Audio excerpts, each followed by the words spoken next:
Okay, yan. Magandang gabi po sa atin lahat. So wala po tayong special number. Kanina may nagtanong po sa akin kasi next Wednesday is December 25. And syempre yung common question. Although, hindi yung tanong ng ayaw mag-attend, kundi curious lang kung meron ba tayong prayer meeting o wala. Well, para sagutin siguro yung tanong, hindi dapat siguro ako tatanungin kundi ang Panginoon. So ang tanong, gugustuhin kaya ng Panginoon na mag-attend tayo ng prayer meeting. Di ba? So, we'll see. Pero syempre, may kabilang sagot din naman yan. And sabi nga natin, we are faithful din naman in doing devotions. Although kanina, narinig ko yung sharing time ng isang group sa inyo na yung iba medyo nagpahinga din. Hindi nag-devotion. O di kaya parang nag-pray na lang na, thank you Lord, ganon. And then okay lang yan. Sabi ko nga, hanggat di pa naman dumarating ang Panginoon, we are trying, okay? Aiming, ika nga, for growth o yung paglago na tinatawag. So kung hindi pa naman na-achieve yan, sabi nga, it's a great, sabihin natin, time for us to reconsider yung ating pong attitude towards devotion. Amen? So, salamat sa Panginoon. So, again, let us continue to pray. Magkakaroon po tayo ng hindi naman panibagong devotion, kundi panibagong pangalan lang in alignment sa magiging focus po ng ating devotion. Anong devotion nga uli natin? Anong pangalan niya? Living in Faith Every Day. So, ibubulgar ko na. Ang next target po natin is, syempre, bagong taon, di natin alam kung ano yung mangyayari. So, our hope is in Christ, tama? And para magkaroon tayo ng hope, ang hope po natin nasa salita ng Diyos. So, ang focus po niya is sa Romans chapter 15, verse 4. Naging memory verse din natin yan. Okay, so ang title po ng ating devotion is Holding on to the Promise Every Day. Holding on to the Promise Every Day. Ang acronym niya is HOPE. Yung Romans chapter 15, verse 4, our hope is in the Word of God. Actually, kung ifo-focus pa rin natin yan, magkakaroon ng variation yung letter P. So, hindi lang siya promise, holding on to the presence of God, and holding on to the principles. So, tatlo. Pero ang isang focus niya is hope, pag-asa. Okay, so maganda, no? So itong 2024 kasi, talagang yan yung buhay natin, living in faith every day. Which is maganda rin naman, tama? So magkakaroon siya ng panibagong variation, which is sabi ko nga, hope. So ang bawat Bible reading po natin, ay matatagpuan po natin sa page po ng Life. Meron hong isang pin post doon, na kapag kinlik nyo po yon, dadalhin niya kayo sa isang website na kung ano lang yung babasahin within that day, doon niyo po makikita. Okay? So, kung kayo po yung tipo na nagtatanong ano yung babasahin, so doon niyo po makikita. Okay? Anyhow, ano bang tawag dito? Naka-arrange po siya chronologically. Yun ang kagandahan doon. So, halimbawa, ang babasahin nyo January 1, Genesis 1 hanggang 3. So, yun lang yung makikita ninyo. Pagkatapos nyong scroll down, hindi kayo malilito. As in, kung ano lang yung babasahin, ando doon lang siya. Okay? So, hindi kayo malilito. So, we are integrating technology. Okay? So, pag-pray nyo nga rin po, medyo naglolo ko yung ating projector. So, we are praying po na magkaroon tayo ng tinatawag po nating interactive TV. So, anong ibig sabihin yan? It is the combination of TV na napoproject yung ating binabasa, which mas malinaw. Okay? Tapos, ang panahon kasi natin ngayon, ang tao visual. Mas madaling matuto kapag nakikita niyo yung picture o di kaya yung actual na words. Okay? So, halimbawa, kapag may papakita po ako sa inyo picture regarding po sa nangyayari sa bansang Israel, so mag-gets nyo kagad kasi ando na yung picture. Although, na-explain ko naman siya, iba pa rin yung dating ng nakikita ninyo. Kasi nga, ang 21st century people, they are very visual. Bakit? Kasi nga, sa pag-angat ng tinatawag po nating World Wide Web, kumbaga, nagkaroon ng malawak na pagkaalam ng maraming bagay. In which ang delikado rin dyan, marami din pong fake news. So, double purpose. So, ini-integrate natin ang technology para maprotektahan tayo sa technology. Kasi dati-dati, nung nag-rise pa lang ang technology, medyo binabawal natin. Kasi nga, iniiwasan natin ang addiction. But let's face the truth. Hindi nyo na matatanggal yan. So, anong gagawin? Tuturuan natin kung paano gamitin siya. So, pag-pray nyo po yan, kamahalan nga lang, nasa around 70 to 80,000. Ang isang 70-inch na interactive TV. Kung hindi nagkakamali, kung mabibili yan, baka tayo pala magkakaroon ng ganun. Okay? So, pag-pray niyo kasi nga, nakapagbigay na po kayo para sa ating garahe. So, sinasabi ko lang project ko, pero syempre, hingi din ako ng tulong.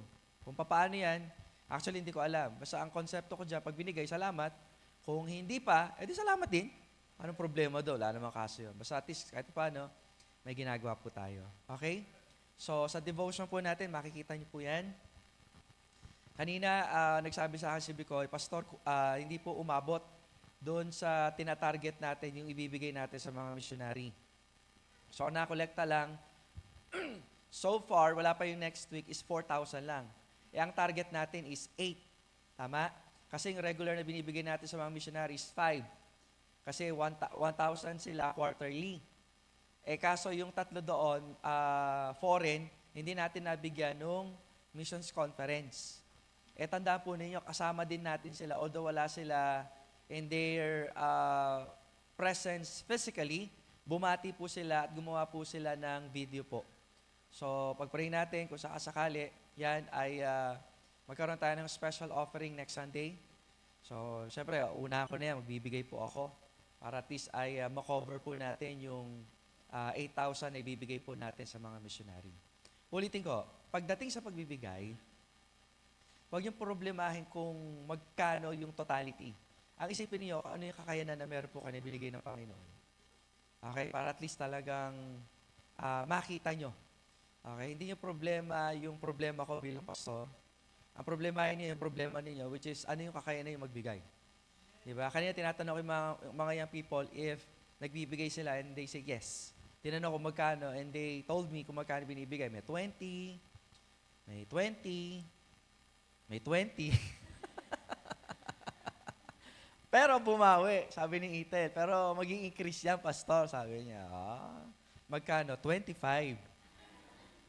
At least na-increase. Okay lang yun. Sabi ko nga sa kanila, huwag kayong mahiya.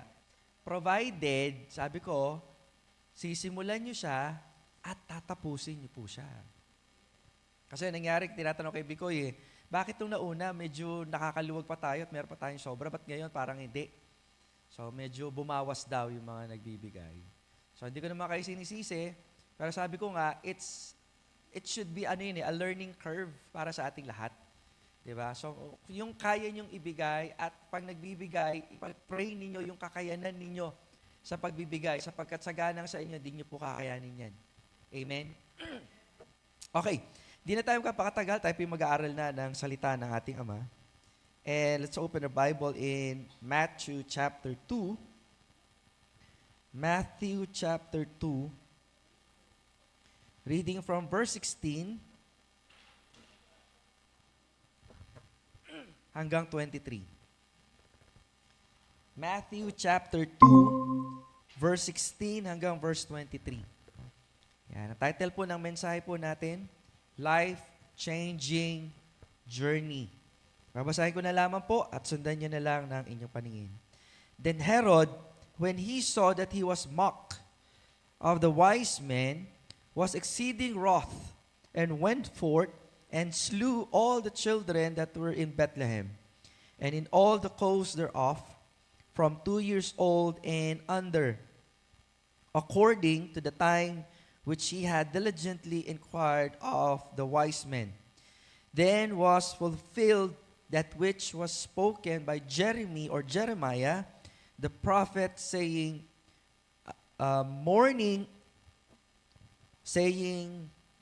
in Ramah was there a voice heard, lamentation and weeping and great mourning. Rachel weeping for her children, and would not be comforted, because they are not. But when Herod was dead, behold, an angel of the Lord appeared in a dream to Joseph in Egypt, saying, Arise, and take the young child and his mother, and go into the land of Israel, for they are dead which sought the young child's life. And he arose and took the young child and his mother, and came into the land of Israel. But when he heard that Archelaus did reign in Judea, in the room of his father Herod, he was afraid to go thither. Notwithstanding, being warned of God in a dream, he turned aside into the parts of Galilee. He came and dwelt in a city called Nazareth, that it might fulfill which was spoken by the prophets, he shall be called a Nazarene. Tayo po yung manalangin. Muli, Panginoon, kami po ay nagpapasalamat sa pagkakataon na kami makapag-aaral ng banal na salita. Samahan niyo po kami, Ama, upang sa ganon ang aming pong pag-aaralan ay tumimo sa aming mga puso at mga isipan. Hiningi po namin na minsan pa ang iyong pangalan ang maitaas sa pamamagitan ng pagkakaalam at pagsasabuhay ng iyong banal na salita. Sa iyong papuri, pasasalamat sa pangalan ni Jesus. Amen at amen. Bari po tayong maupo. So now, we are continuing the story of the life of Jesus.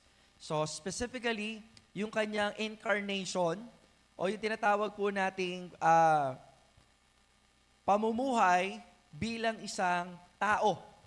Okay, siya po Diyos na nagkatawang tao. Jesus is not just a mere human being. Amen? Hindi lamang po siya basta isang tao, siya po ay isang purong Diyos at purong tao at the same time.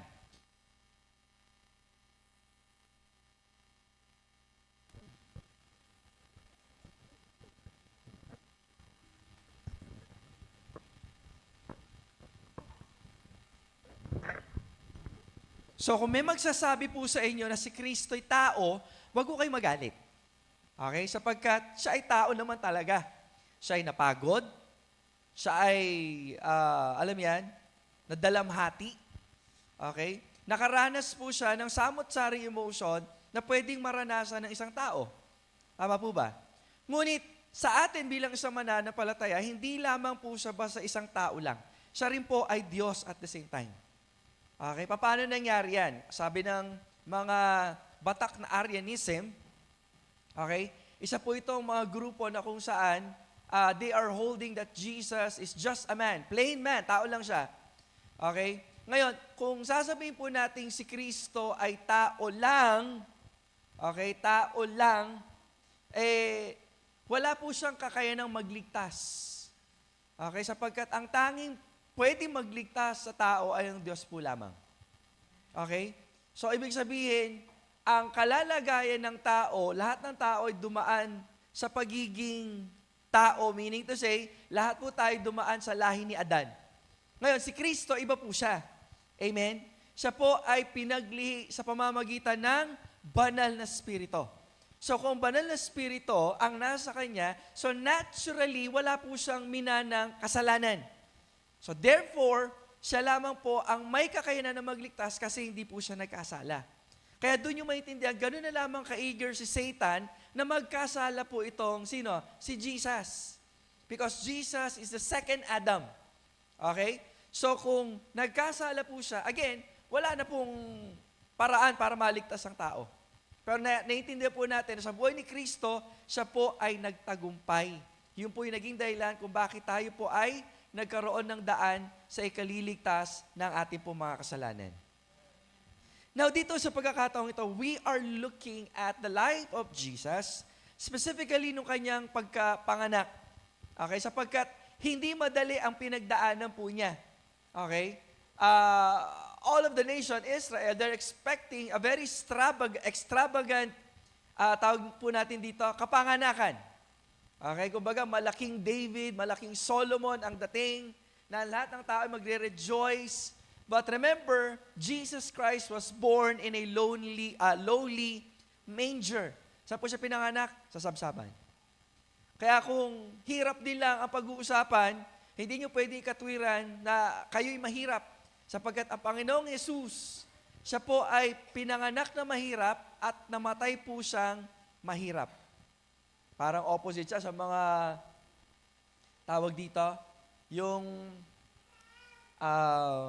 ano tawag doon? Yung sa business, hindi naman pyramiding, it's a negative term eh.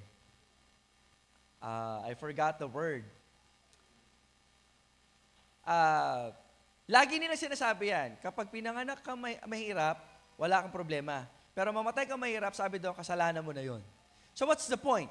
The point is, Jesus Christ came to the earth, napunta siya sa lupa, hindi naman para payamanin po tayo material.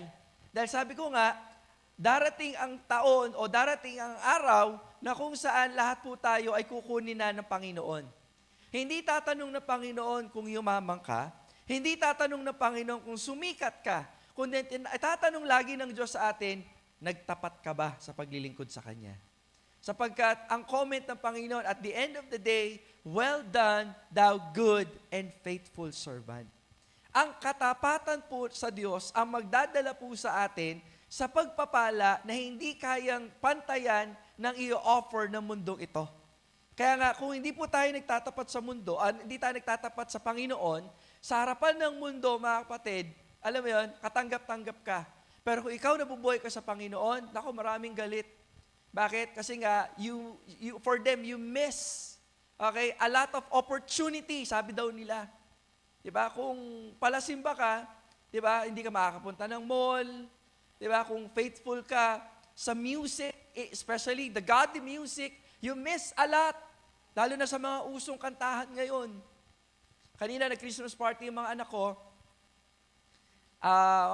mga pinapatugtog doon yung APT. Diba? So,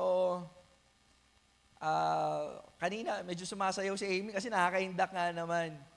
Okay, so I let her experience that sapagkat it's a game. Okay, pero hindi nagtatapos doon. Siyempre, bilang isang magulang, tuturuan mo po sila sa daan na dapat po nilang lakaran. Amen? Dapat yon. Hindi ibig sabihin na naranasan yon, alam mo yon, it's natural. No. It should be every parent o bawat magulang, nandoon yung paggabay, nandoon po yung pagtuturo. Kung maaari, pag lumalaban, may palo din po yan. Amen? Na kung saan, tinuturo po yan ang salita ng Diyos. And even God Himself, according to the book of Hebrews, di ba? God is chastising every child or every, alam mo yan, sons and daughters of God na sumusunod sa Panginoon. Amen? Lalo na sa panahon na merong katigasan ng ulo. Nagigets niyo po ba? Huwag kang palilito ha. Kapag sinasabi ko po na tayo pinapalo ng Panginoon, lalo na sa mga sumusunod, aminin man natin at hindi, dumarating minsan sa punto ng buhay po natin may katigasan tayo ng ulo.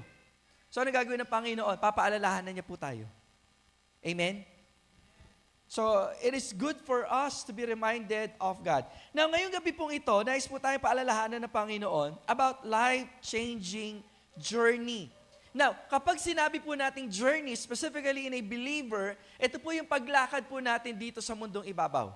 Okay? Now, inalign ko po ito sa naranasan ng Panginoong Yesus sapagkat ang naranasan po nila ay hindi po madali. Take note ha, si Lord na po ito. Nakaranas po siya ng threat. Nakaranas po siya ng tinatawag po natin poverty. Nakaranas po siya ng tinatawag po nating uneasement na tinatawag. Ibig sabihin, out of comfort na tinatawag. Kasi nga ho, mga kapatid, when we talk about journey, it means a direction. Parang buhay mananampalataya yan eh. Kapag ikaw, naging mananampalataya ka, may direksyon na yung buhay mo. Hindi pwede nasasabi mong mananampalataya ka, walang direksyon yung buhay mo. Tama? Sapagkat nung tinawag tayo ng Panginoon, tinawag tayo mula sa kadiliman, take note ha, ang taong lumalakad sa dilim, wala hong direksyon yan. Amen. Paano ako magkakaroon direksyon kung di mo nakikita? Dilim nga eh. Ngayon tinawag tayo sa liwanag, nakikita mo na ng malinaw.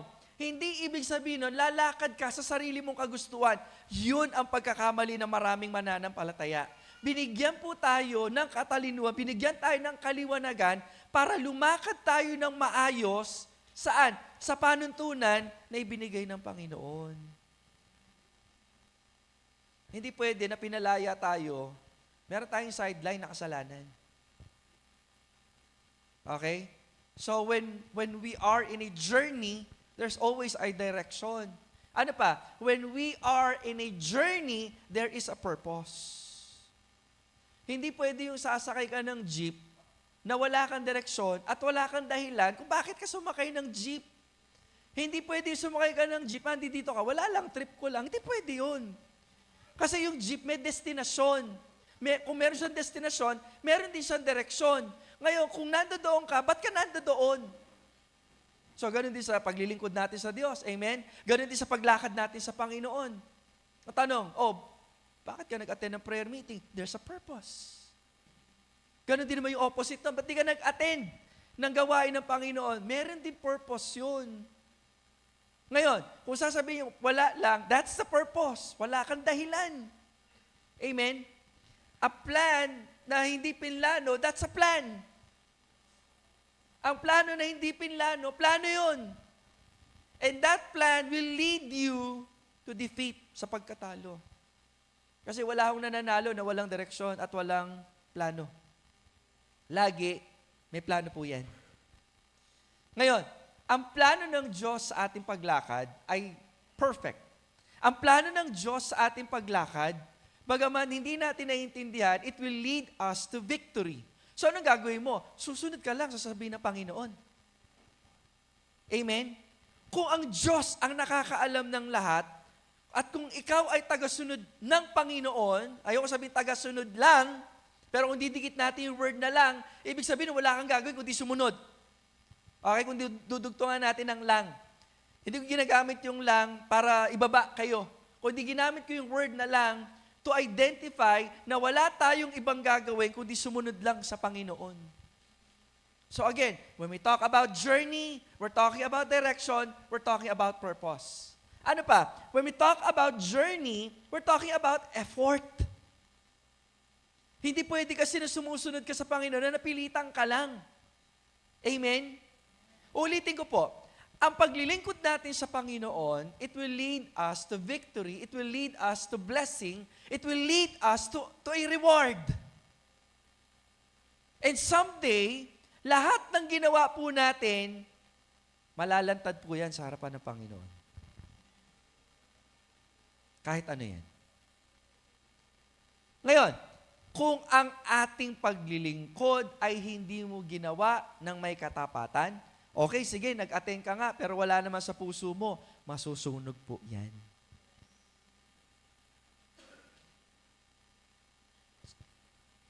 Sumabay ka ng press, Bread for Life Ministry. Okay, sumunod ka sa devotion, pero alam mo yan, meron kang ibang motibo. Alam mong gagawin ng Panginoon dyan? I-reveal ng Panginoon. Therefore, kung naglilingkod ka sa Panginoon, mapapagod ho tayo kasi nakakapagod po ang ministry. Pero kahit na nakakapagod ang ministry, in the book of Matthew, anong pangako ng Panginoon sa mga nagtatrabaho? Bibigyan niya ng kapahingahan. Huwag ko kayo humingi ng pahinga pag wala kayong ginagawang trabaho. Kung napapagod kayo sa buhay na hindi ka sumusunod sa Panginoon, huwag kang humingi ng kapahingahan. Humingi ka ng tawad. Bakit? Wala kang ginagawa eh. Because when we are living for Christ, we will need to exert a lot of effort. Amen? So kasi ang nagmamahal sa Panginoon, may ginagawa po yan. Now, 3 bagay ang nais ko pong iwan sa inyo. Okay? 3 bagay ang nais ko pong iwan sa inyo. Number 1, when we want to have a life-changing journey, number 1, we need to remove. Okay, kinakailangan natin tanggalin ang ating sarili in our comfort zone. We need to remove ourselves out of our comfort zone. We need to remove ourselves out of our comfort zone. Now, sabi ko nga po kanina, hindi madali ang nangyari sa Panginoong Yesus. Okay? Kumbaga, pwede naman sila magstay sa Bethlehem nung pagkatapos ipanganak ang Panginoon. Okay? Amen po ba? After that they have worship by the shepherd, tapos lumaki ng konti ang Panginoon, nag 2 years old siya eh. Then binisita siya ng mga magi. Tama? Binigyan sila ng gifts. Pwede naman sila magstay na dun eh. Tama? Kung talaga mahal sila ng Panginoon, kung mahal sila ng Diyos Ama, nagstay na lang sila doon. At doon na lang sila ingatan. You have to remember, believers in Christ, na tayo'y nabubuhay na dapat sumusunod sa kalooban ng Diyos, not in our comfort zone. Ito nakakatuwa na dapat yung malaman. Madalas, tinatanggal tayo ng Panginoon out of our comfort zone. Ang tanong dito, ganito, ano yung nagiging response mo when God is removing you out of your comfort zone? Masyado ka nagtitiwala sa business mo, tatanggalin yan ng Panginoon. Bakit? Masyado ka na nagtitiwala dyan kaysa nagtitiwala ka sa Panginoon. Pagtitiwala ka ba sa Panginoon, magiging positive ka ba? Or magiging negative ka? Nagdi-devotion ka, pero alam mo yun, parang lately, wala na yung dating. Okay? So malakas ka, bibigyan ka ng karamdaman ng Panginoon. Amen? Gagawin ng Panginoon, oo, si Pablo nga, binigyan nun eh. At doon natin nakakuha may isa sa pinakamagandang verse. Kasi nung nagsuserve sa Panginoon, binigyan siya ng vision. A vision na nakarating siya ng langit. Iilang tao lang ang nakagawa nun. Pero dahil talaga nagsuserve sa Panginoon. So ngayon, para hindi siya maging mayabang, ang sabi ni Pablo, binigyan siya ng thorn in the flesh. Tinik sa laman, isang karamdaman. Although hindi natin alam kung anong klaseng karamdaman, there's a lot of suggestion according sa mga theologians. Pero the point is, alam niya, binigyan siya ng karamdaman sa kanyang paglilingkod.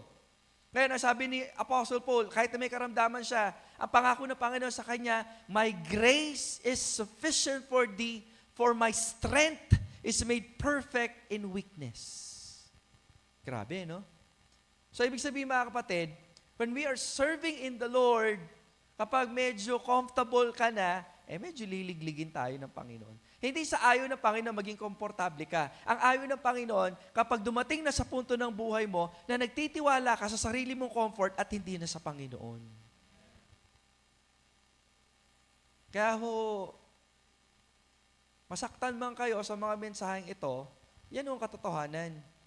Hindi man kayo magkaroon ng sasakyan, hindi man kayo magkaroon ng alahas, hindi man kayo magkaroon ng promotion, hindi man kayo mapansin ng ibang tao, pero alam mo sa sarili mo na naglilingkod ka, binibigyan mo ng kasiyahan ng Panginoon, therefore, you're living the life.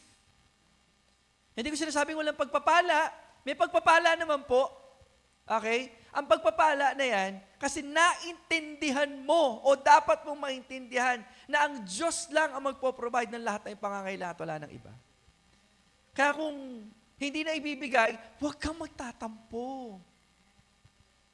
Dalas kasi sa atin, alam mo yan, kung di ka nagtatampo, naiinggit. Kung di ka nagtatampo, kung di ka naiinggit, nagagalit. Naiirita. Bakit? Wala ka eh. So kapag nakakaranas ka ng mga discomfort in life, knowing that you are serving God, ay pasalamat tayo sa Panginoon. Bigat ng amen, ano? So yun po ang katotohanan dyan. Sapagkat ang paglilingkod sa Panginoon ay hindi po biro. Kala nyo, joke-joke lang ang paglilingkod. Sorry, that's not how we worship God. Okay? So if we want a life-changing journey, we have to remove ourselves out of our comfort zone. Or kung hindi man ikaw ang nagtatanggal, yung attitude mo. Okay? Isipin mo lagi. Di ba? Nabigyan ka man o hindi, salamat. Magdidibo ka, wala kang kutilyon, salamat kay Lord at may buhay ka. At least mamaya may pagkain po tayo. Kasi may nag-18. Di ba? Ano ba naman yung kotilyo ng 18? Lilipas din yan. Pero mahalaga sa buhay ng isang taong nagkaroon ng kaarawan ay pagpasalamat niya sa Diyos na meron siyang buhay, meron siyang lakas, merong talino, merong pamilya na nagmamahal sa Kanya, meron siyang iglesia na kinabibilangan, na magkakaroon ng tamang direksyon. And someday, kung magkakaroon man ng pamilya ang bawat isa sa inyo, na kagaya namin, talagang lalakad lamang po tayo na may katapatan sa Panginoon. Huwag kong mainggit sa mga nagkukutil. Wala yun. Kung bigyan, salamat. Kung wala, wala hong nawala sa inyo.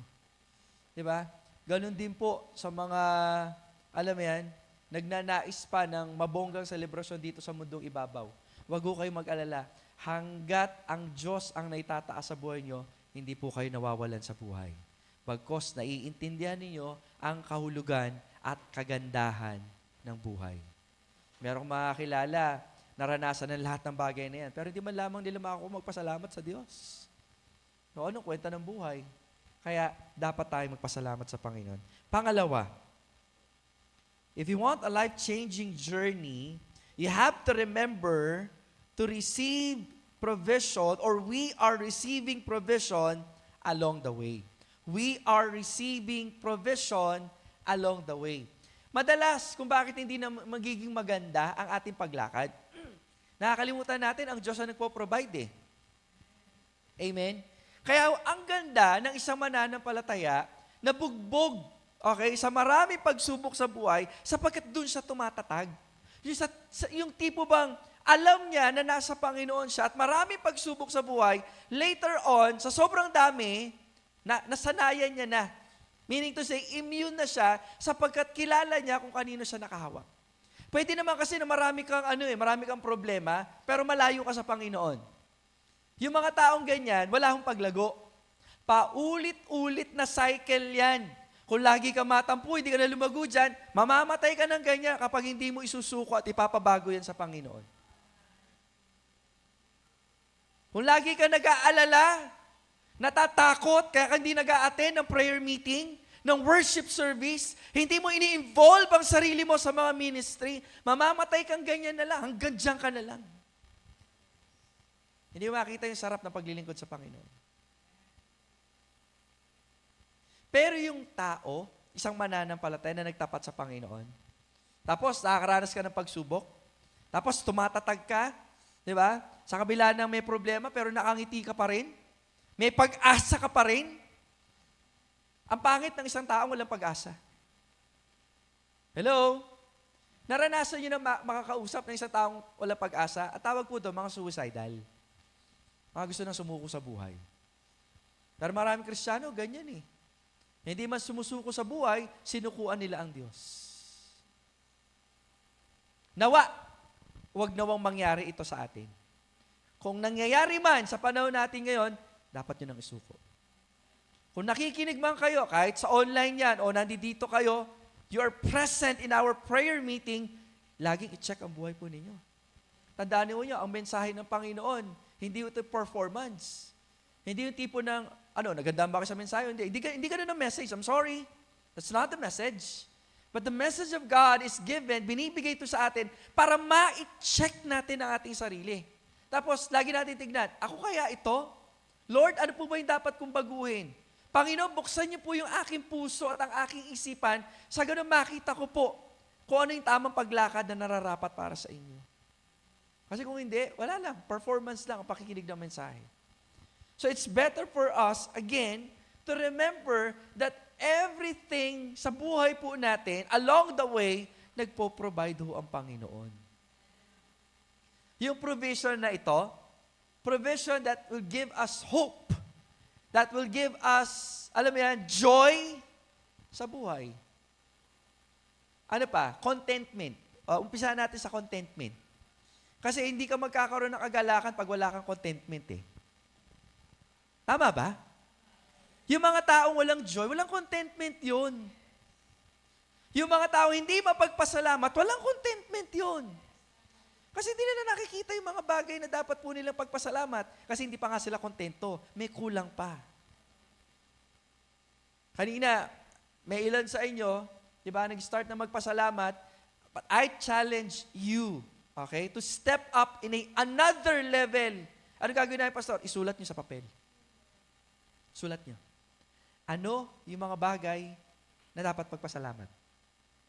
Mga tinanggap nyo, mga opportunity na ibinigay sa inyo, Panginoon, para makasali kayo, upang lumago ang inyong pananampalataya. Kahit ano pa yan, isulat ninyo.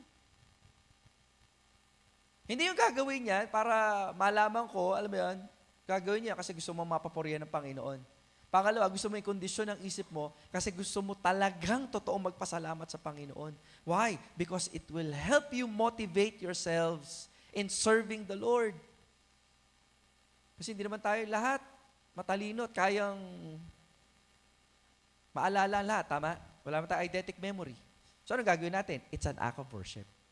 So, isulat mo mamayang gabi. Instead na problemahin mo kung ano yung susuotin mo sa Pasko kasi hindi ka pa nakakabili, isulat mo yung dapat mong pagpasalamat. Diba?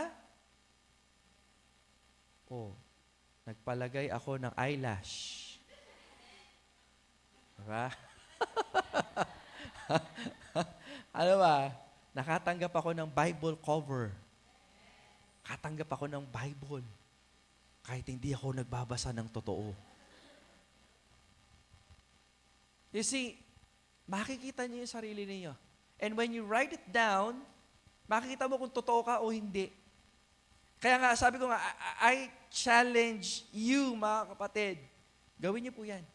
At makikita ninyo, at mapapatunayan nyo, kailanman ang Diyos hindi nagkulang. Sulat nyo rin. Baka kasi nag-iisip pa kayo eh. Ano yung mga bagay, ano yung araw na pinaalalahanan ka ng Panginoon? Maling barkada, maling pananalita, maling pananamit, di ba? Maling kaisipan. Pagpasalamat mo yun sa Panginoon. Sa ganun, alam mo yung pagpe-pray mo. Kasi minsan tayo, banat lang ng banat sa prayer, kahit ano na lang eh. Di ba? Walang kamatayan na good health. Para namang hindi tayo binibigyan ng good health. Actually, hindi na pinagpe-pray ang good health. Ang ginagawa sa good health, pinagpapasalamat. So, anong gagawin sa kalusugan? Pag may karamdaman kayo, pag-pray nyo kung ano yung karamdaman nyo. Do not pray for good health. Kasi pinoprovide na yun ng Panginoon. Kung nagkaroon kayo ng karamdaman, baka nagtatapat kayo or pinapalo kayo na I don't know. Kayo po nakakaalam po nun. Isa sa dapat po natin ihingi po yun yung talino sa pagpe-pray. Diba? Sana lumago na po ako sa gawain. Hindi pinagpe-pray yun. Isipin mo, ano ba yung nagiging dahilan ng paglago? Pagdalo ng devotion. Ngayon, kung di ka nagde-devotion, yun ang banata mo ipag-pray. Okay? Lord, nawa po ay kondisyon ko ang aking sarili para maalala ko na ako'y mag-a-attend ng devotion. Huwag niyo ipapagawa sa Diyos yung kaya niyo namang gawin. Minsan kasi sinisisi niyo pa ang Lord eh. Lord, di mo ginising ng devotion. Ano ba yan? Ha? Kasalanan pa ni Lord. Hoy, may nagpe-pray ng ganon. At meron nagte-testimony ng ganon. Katawa-tawa kayo, meron ganon. Siguro wala pa dito, at kung sakasakali naman, na may masama kayong isip na dumaan yan sa mga kukote ninyo, tigil-tigilan nyo na po. Ang pinagpe-pray natin sa Panginoon, yung mga bagay na hindi natin control. Pero kung control mo naman, di ba? Huwag mo na ipag-pray, gawin mo na lang. And then, ipagpasalamat mo sa Panginoon kapag nagawa mo na. Ngayon, kung di mo nagagawa, hihingi mo ng tawad sa Panginoon. Nagigets po niyo? Lagi po illustration dyan. Halimbawa, ito, si Ate Maika, gusto kong maupo. Di ba? Ano gagawin niya? Bubuhatin niya ako, lalagyan niya ako sa upuan, ganun ba yung gusto niyo? Ano sabihin sa akin? Ba't di ka maupo? Ganun din po kay Lord. Gusto niyo lumago sa pananampalataya? Gusto niyo magkaroon ng kapayapaan? Manghawakan tayo sa pangako ng Panginoon. Makinig po tayo sinasabi ng salita ng Panginoon. Because every day, God is providing for us, hindi lamang ng mga material provisions, but also guidance. Pinoprovide din ng Panginoon eh. Uy, tama ba? Ngayon, kung bakit ka napapahamak, may guidance sa Panginoon eh, hindi ka nakikinig. Yun lang yun. Amen? Makinig po tayo. So, eto mga ito, ano na ang kinalaman nito, Pastor, sa kina Mary? Nagkaroon ng provision ng Panginoon, provision of protection. Iningatan sila ng Lord. Mula umpisa hanggang wakas. May gusto pumatay kay Jesus, pinaalalanan po sila through an angel. Di ba? God provided for the needs ng paglalakbay. Sabi ko nga, yung regalo sa kanila ng mga magi, yung gold, yun po yung naging ano nila, yun po yung naging panggastos po nila along the way. Di ba matalino ang Panginoon? Huy, amen? Matalino ang Panginoon. Ang pangangailangan po natin, laging sapat. Alam niyo bakit kulang? Kasi yung dapat paglaanan mo ng budget na para sa sapat, nilalagay mo kung saan-saan. Tapos pag naubos, magre-reklamo kay Lord, Lord, bakit kulang? Kasi naman, para sa pagkain yan bakit mo inilagay sa wedding? Yan, nagwa-wedding pa ba rito? Wala na. Di pa babawi natin. So, hindi na sa wedding. Imbis na pang merienda, pinanload mo. Buti sana kung gagamitin sa devotion, pinang TikTok mo lang. Nagigets po yung ibig sabihin, tama? Although, it's a bad example, it's a good illustration and a bad example, ganun po yung nangyari sa atin Ganun din po ang Panginoon, nagpo-provide po siya sa atin ng strength para sa araw na yan. Kung bakit ka pagod at the end of the day, kung saan mo kasi ginamit yung lakas mo Di ba? Na dapat ginamit mo yung lakas mo sa pagdi-devotion, sa pag-share ng gospel, ginamit mo sa pag-chismis. Tapos at the end of the day, pagod na pagod ka. Nagigets po ninyo? Amen po ba? So if you want to have a life-changing journey, you have to remember that God is giving us or we are receiving provisions along the way. Pangatlo, at dito tayo magwawakas. Okay? If we want to have a life-changing journey, you have to remember that God is giving us redirection as long as we listen to God. Okay? God is giving us redirection as long as we listen to God. Okay? Ulitin ko.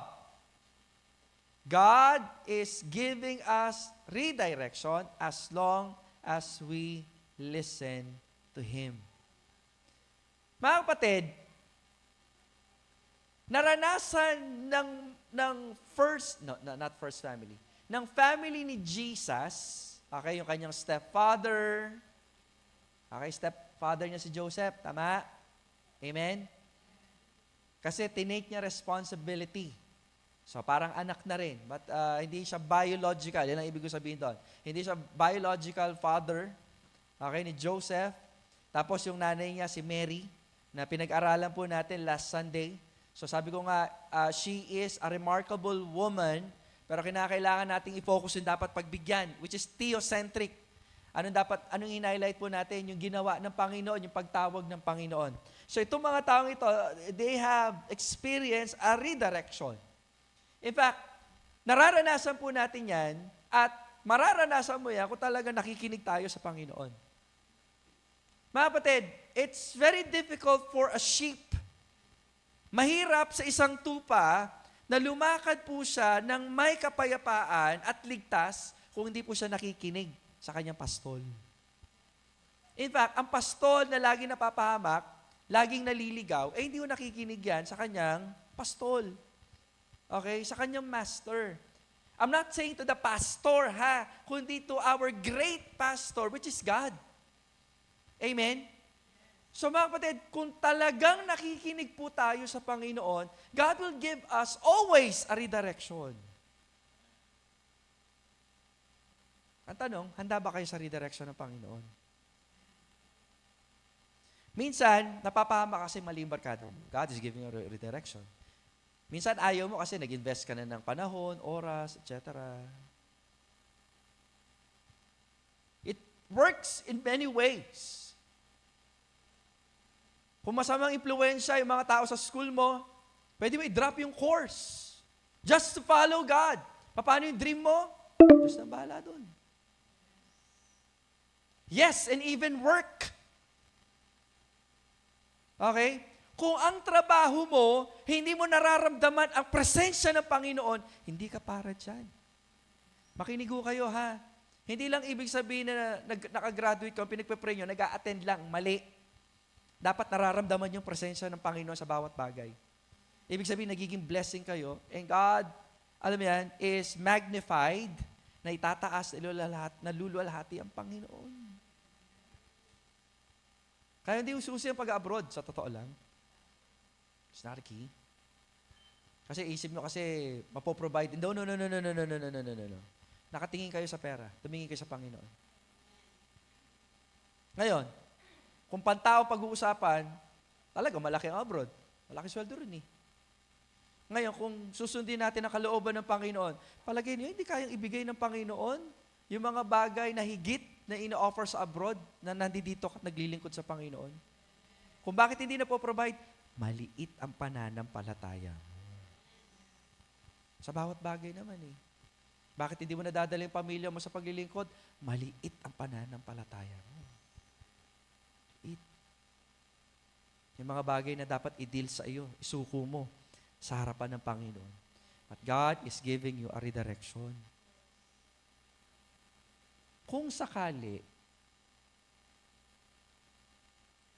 na itinuturo ng Panginoon na manindigan ka bilang tatay o nanay sa iyong mga anak, nakalad ka rin mo sila sa paglilingkod sa Panginoon, pastor, magagalit sila, magtatampo, manindigan ka. That's a redirection. Kasi paano nila papaniwalaan na totoo ang paglilingkod mo sa Panginoon kung ikaw mismo doon ka nakasalalay? May kilala akong ganyan eh. Pastor, di ako nag-a-attend kasi itong mga anak ko, di ko madala sa Panginoon. Bakit? Nakasalalay pananampalataya at paglilingkod mo sa kanila? Huwag ganun. Kinakailangan yung manindigan. I'm so proud sa mga young people natin, lalo-lalo na ang mga magulang nila hindi pa nakakilala sa Panginoon. Di ba?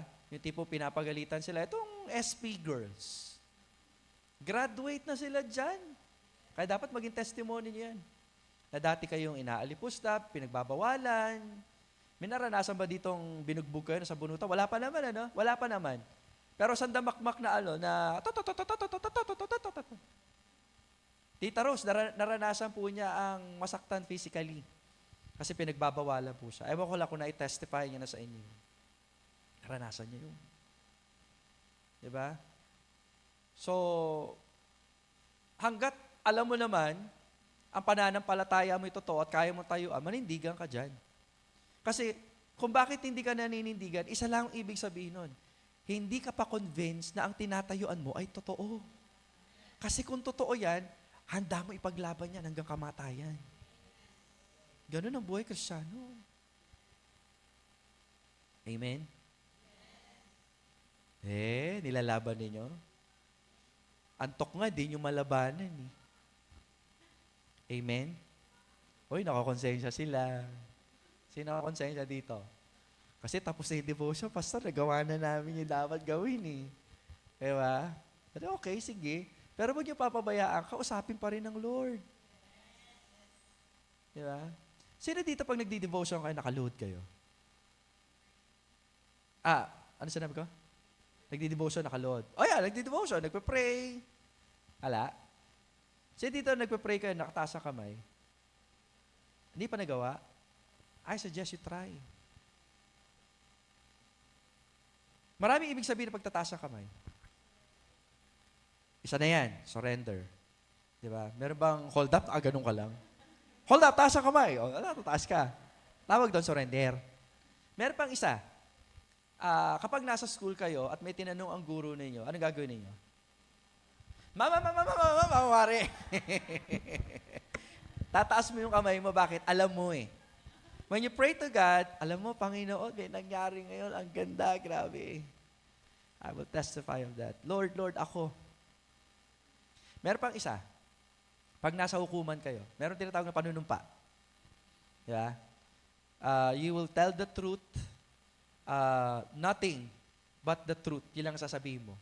You are testifying for the truth. Lord, alam mo, ganda nang nangyari, Panginoon. That's why you raise your hand. So, raising of hands, very sa atin yan. Very alien practice sa atin kasi nga associated siya sa mga Pentecostal. Pero pwede nyo rin siyang i-practice personally sa mga bahay ninyo. Ay, nasa kwarto lang. Baka mamaya, nag-pray kayo sa labas. Lalo umilyari kanina. Makapasing ako. Weird na nga tayo sa paningin nila. Although naiintindihan ng Lord, pero wag nyo naman gawin sa labas yan kasi baka mamaya, di ba, anong gawin sa inyo? Nagigets po ninyo? Na kung bakit ko tinatanong, mga kapatid, sabi ko nga, nagle-level up dapat yung paraan ng ating pakikipag-usap sa Panginoon. Not in a weird way, but in a personal way. Baka mamaya, may nagpe-pray pa rin, nakahilata kayo, ha? Amen? Nakangiti, meron.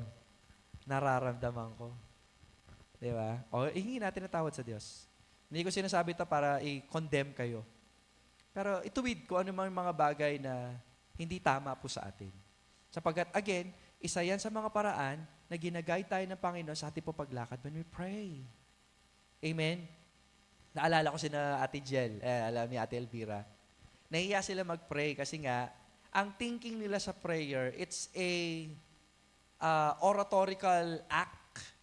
Dapat mabulaklak. Sabi ko, hindi ganun ang prayer. Sorry kung ganun ang pinoportray sa church, pero hindi yun intentional. Ang prayer dapat personal. Parang nakipag-usap ka lang. Huwag mo siyang gamitin na para bang, naalala ko tuloy itong mga nagbabasa natin ng Bible eh.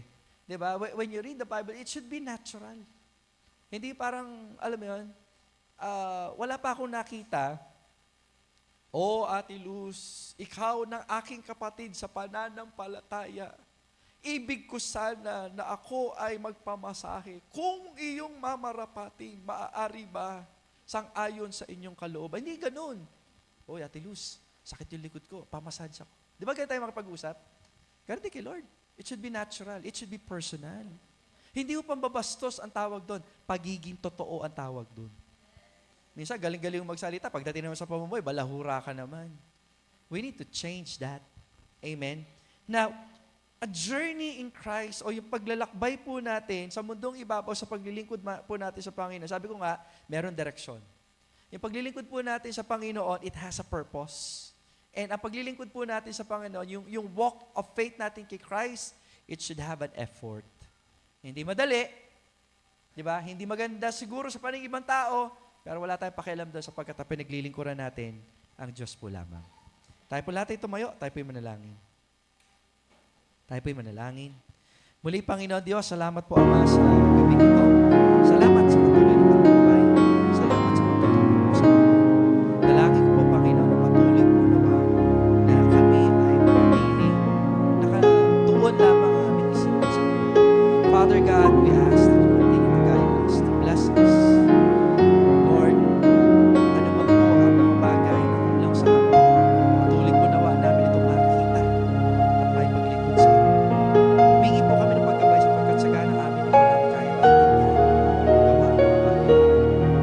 Sa pamamagitan ng Banal na Espiritu na meron po kami, empower us, O God. Fill us with your Spirit that we may know and understand your word. And at the same time, Lord, may bigay po namin ito kapurihan para sa iyo. Salamat po ng parang puri pa sa mga pinabilig namin sa iyo. Aming dalangin at sakot sa mga ni Jesus. Amen. Amen. Salamat po. At magandang gabi sa atin.